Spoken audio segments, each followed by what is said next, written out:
Welcome back to another tutorial video. In this video, we're gonna cover how to create your own custom coordinates.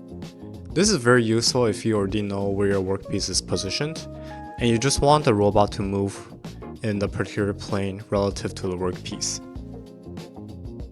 Let's go into configure. Under general, we can go into coordinate. And in here, you can either create a point, a line, or a plane. Let's use a plane for this example. For a plane, as you can see, we need 3 points to create this plane. To create a point, you can either teach or input. If you already know your XYZ and RX, RY, RZ of the workpiece, you can very simply input these and then press OK. But for right now, I'm just gonna use the teach method and demonstrate a quick example. But here, I'm just gonna use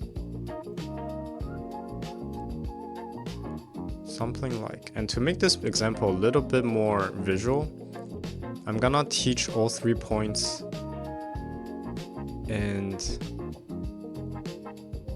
in a plane that's at an angle to the base coordinates. So as you can see, we have 3 different points, and it's a little bit hard to see. Okay, there you go. It's a little bit hard to see, but the XYZ has an offset. And using these 3 points, it'll create a plane like this. And in circumstances where you have your, let's say your workpiece positioned in this way, it's very difficult to operate your arm in the base coordinate. So just imagine you have to do all these angle calculations.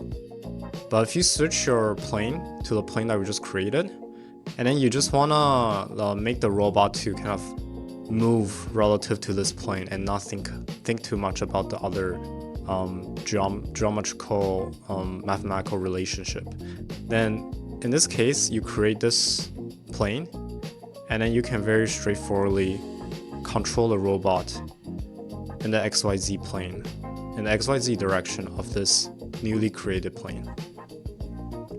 And that's how you create your own custom coordinate and use it. Thank you so much for watching.